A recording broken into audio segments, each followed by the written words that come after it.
হঠাৎ করেই বরের কাজের জায়গা থেকে ডেকে পাঠালো আর কোয়ার্টারের দিদিদের মধ্যে হলো ঝগড়া। কি কারণে কি হয়েছে সবকিছুই থাকবে আজকের এই ব্লগে। হ্যালো, গুড মর্নিং সবাইকে। আমি নেহা চলে এসেছি নতুন আরো একটা ব্লগের সাথে সকালবেলা। আর আজকে সকালটা শুরু হয়েছে ভীষণ তাড়াহুড়ো দিয়ে আর অনেকটা সকাল থেকে। আমার হাজবেন্ড ট্রেনিং এ যাওয়ার পর থেকে তো তোমরা জানোই আমি একটু লেটেই উঠি ঘুম থেকে, মোটামুটি ওই 10টা 9:30 ওই টাইমেই।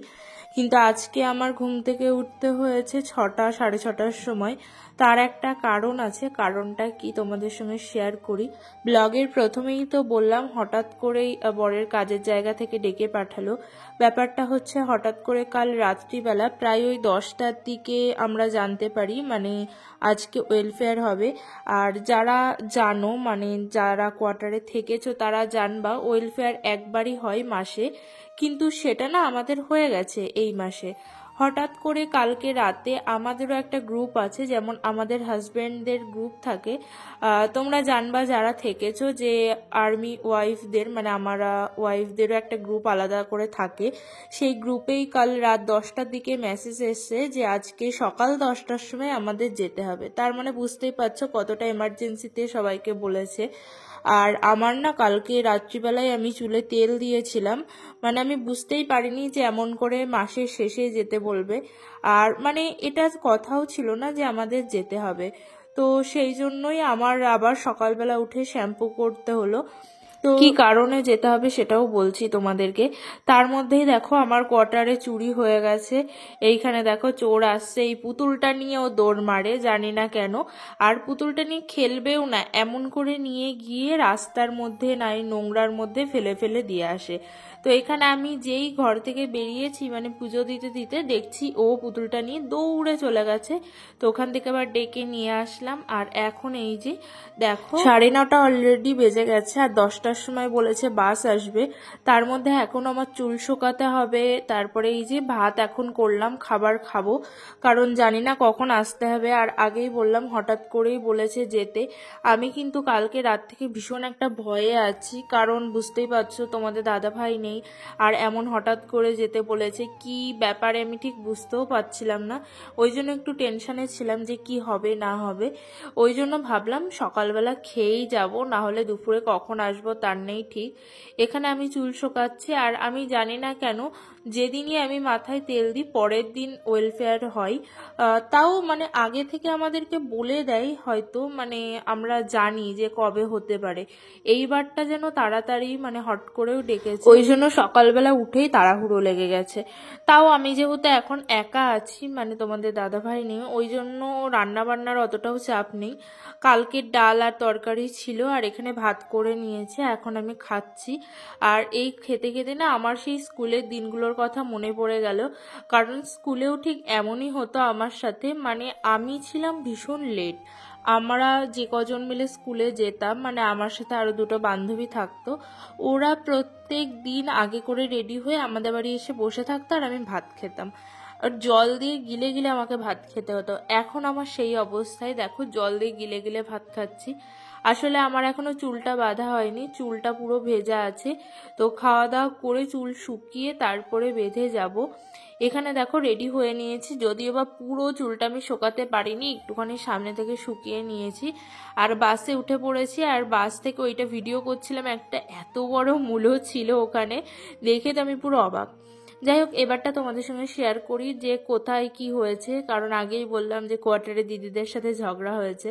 ব্যাপারটা হচ্ছে হ্যাঁ আমরা ওখানে গিয়ে জানতে পারি যে বাচ্চা বাচ্চা খেলতে খেলতে মানে পার্কে বাচ্চাদের মধ্যে খেলতে খেলতে সেইটা নিয়ে একটুখানি তাদের মাদের মধ্যে ঝগড়া হয়ে গেছে।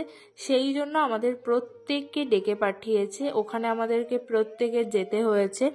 তো সেটাই বোঝাচ্ছিল যে এইসব করা ঠিক না, তো আমরাও বুঝে চলে আসলাম। আর আমি কিন্তু সকাল থেকে ভীষণ একটা টেনশনে ছিলাম যে কি হবে, কি জন্য হঠাৎ করেই ডেকে পাঠালো। তো যাই হোক গিয়ে তো দেখলাম অনেকক্ষণ, প্রায় আমাদের বাড়ি আসতে আসতে 1টা 1:30 বেজে গেছে, মানে 10টা থেকে 1টা 1:30 পর্যন্ত ওইসবই হলো। তো এখানে এসে রাত্রিবেলা দেখো আমার যে ওই আন্টির মা এখানে দিয়ে গেছে পরোটা, আলুর পরোটা। আসলে দিদি সাথে গল্প করছিলাম, তো দিদি বলছিল যে আন্টি মানে আমার সাথে যেই বাচ্চা ছেলেটা থাকে ও কয়েকদিন ধরে বলছে পরোটা খাবে, তো আলুর পরোটা। আমি সেটাই বললাম যে তাহলে তুমি বানিয়ে দাও, ওই জন্য আজকে বানিয়ে আবার আমাকে দিতে এসেছে। আর দেখো এখন আমার কাটে না টাইম, তোমাদের দাদাভাই যেহেতু নেই, তো এইখানে কোনা কাচারিতে বসে থাকি। এটা হচ্ছে আমার একটা জন্মগত রোগ, মানে আমি বাড়িতেও দেয়ালে ঘেঁষে ঘেঁষেই চলতাম, কোনায় বসে থাকতাম। জানি না কেন, আমি আগের জন্মে হয়তো টিকটিকি ছিলাম বা কোনায় থাকে এমন কোনো পোকা টোকা ছিলাম হয়তো, ওই জন্য আমার কোনায় থাকতে ভীষণ ভালো লাগে। আর এই পেছনের দরজাটা, এখানে তো আমার পুরো দিন কেটে যায়, বিশ্বাস করো। আমি সারা দিন সকালবেলা ঘুম থেকে উঠে আগে এই দরজাটা খুলি আর ঘুমাতে যাওয়ার আগেই দরজাটা বন্ধ করি, তাছাড়া পুরো দিন আমি এখানেই বসে থাকি। তো তারপরে চলে এসেছি খেতে। এখানে আলুর পরোটা আর চা আর বিস্কুট, কারণ যাই খাই না কেন বিস্কুটটা মাস্ট, চায়ের সাথে তো আমার খেতেই হবে। আর ভেবেছিলাম আমি আজকে রুটিও করব, রুটি আর তরকারি ছিল। তো এখানে তারপরে যখন দিদি দিয়েই গেল, দুটো পরোটা আমার জন্য বেশি, আমি দুটোও শেষ করতে পারি না পুরোপুরি। তো এখন পরোটা নিয়ে বসে পড়েছি, একটুখানি করে পরোটা আর চা, আবার একটুখানি করে বিস্কুট আর চা। এটা একটা খুব খারাপ অভ্যাস আমার, ভাবছি চা খাওয়াটা এবারটা বন্ধ করে দেব। কিন্তু দেখবা কিছু জিনিস আছে না, তুমি যতই চেষ্টা করো বন্ধ করা যায় না, কিন্তু তাও আমি একটু চেষ্টা করছি। মানে রাত্রিবেলা সন্ধ্যাবেলার চাটা নাই সকালের চাটা, যে কোনো একটা বন্ধ করার। মাঝে মধ্যে যদি সকালে চা খাই তাহলে রাতে খাই না, নাহলে রাতে খেলে সকালে খাই না। দেখো ডিনার হয়ে যাওয়ার পরে জানি না কেন আজকে আমার আপেল খেতে ইচ্ছা করছিল, তো এখানে এক টুকরো আপেল খেয়ে নিই। আর আমি কিন্তু রাত্রিবেলা মানে ফলটা তেমন একটা খাই না, কিন্তু জানি না কেন আজকে আমার ভীষণ ইচ্ছা করছিল। আজকে আমার এই উদ্ভট ইচ্ছাগুলোই হচ্ছে। দেখো এখন বাজে 9:30, আর এখন আমার ইচ্ছে হয়েছে আমি মুখে একটা প্যাক লাগাবো। তো এখানে দেখো বানিয়ে নিয়েছি একটুখানি চালের গুঁড়ো, হলুদ, দুধ, আর নিয়েছিলাম টমেটো। আমার কাছে দইটা ছিল না, দইটা থাকলে দইটাই দিতাম। আর আমি কিন্তু মানে খুব একটা মুখে কিছু লাগাই না, দেখতেই পারো, মানে একদমই লাগাই না। এটাও যে কত দিন পরে মানে কত মাস পরে মুখে লাগাচ্ছি আমার মনে নেই। কিন্তু আমি না বিয়ের আগে এগুলো খুব করতাম, মানে যখন মা বকতো মানে সবাই বকতো তখন এগুলো করতাম। বিয়ের আগে তো মাকে ডিস্টার্ব করার জন্য রাত্রিবেলা 10টার সময় এই বানিয়ে মুখে লাগিয়ে বসে থাকতাম, আর মা চেঁচাতো কারণ সব কিছু নোংরা করে ফেলতাম, এই করতে গিয়ে কত বাসন নোংরা হতো। আর এখানে আসার পরে মানে কোয়ার্টারে আসার পরে বকার মতো আর কেউ নেই, এখানে কিন্তু সারাদিন আমি একাই থাকি। এখন তো তোমাদের দাদাভাইও চলে গেছে, কিন্তু তাও যেন আমার ইচ্ছাই করে না করতে। তো এবার থেকে ভেবেছি নিজের ভীষণ রকম যত্ন নেব। এই যে দেখো ভূত হয়ে চলে এসেছি, একদম ভালো করে মুখে লাগিয়ে নিয়েছি। কিন্তু এটা না ভীষণ ভালো, মানে এগুলো করলে ট্যান যদি তোমার মুখে থাকে তাহলে সেটা উঠে যায়। যদিও বা আমার খুব একটা ট্যান হয় না মুখে, কারণ আমি তো বেশিরভাগ টাইমটাই রুমের ভেতরে থাকি, বেশি বাইরে যাই না রোদে। তো এখানে চুলটাও আমি বেঁধে নিয়েছি একটু, অনেক দিন পরে এমন করে বাঁধলাম, আমার বেশ ভালো লাগে এমন করে চুল বাঁধতে।